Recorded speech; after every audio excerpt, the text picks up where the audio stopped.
Hi, welcome back to another episode of Property Expert Academy. So in the last two videos, we were just looking at what we need to look into the property auction catalog, and then also how to go through the legal documents, where to find them.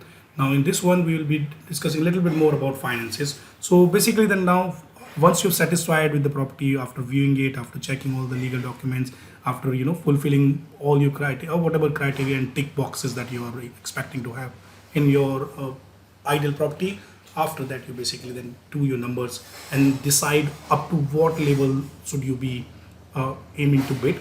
Of course, there are ways that you can also buy property from auction, prior to auction, or during auction, or post auction. So you can also attempt those options as well. So let's say once you've done your number, you may probably even approach the auctioneer and say, you know what, I feel that the property is worth, let's say, 800,000. If you will accept, I'll give you 7 days time. Of course, put a deadline, so that they also have some sort of importance that we should have agreed before the auction room. So let's say you might say 800,000 for 7 days. If you want, if you withdraw it before the auction, we'll exchange it before the auction. Now again, if they are not agreeing, then of course you can go and see what happens in the auction room, and then of course there you need to also manage your emotions and only bid up to the price that you have already done your numbers at. So now again, sometimes it may happen that the property doesn't get sold based on whatever reason. Either the bidders were not prepared to pay what the seller was expecting, or some other reasons. Then you can also approach auctioneer after even post auction as well, and see if you can buy that property post auction at a right price that you have in mind.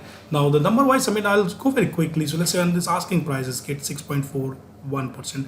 Now if you see 50,000 rent, so then you can work out like what is that works better for me. So at this stage, even because you need to maintain it, let's say even if your plan is to hold this property till 2029 and then do development or whatever alterations, you still have to hold this asset.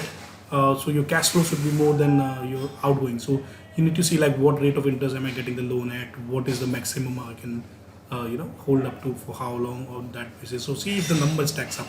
So at this stage, let's say if you offering 800,000, maybe then that's like giving you some sort of around 6% mark, and that if you're getting a loan at, let's say, call it 4% or so, then you are still basically well on a safer side to serve the debt and then maintain this property. And of course, having said that, there will be of course some rent review. There are other negotiations that can be carried out.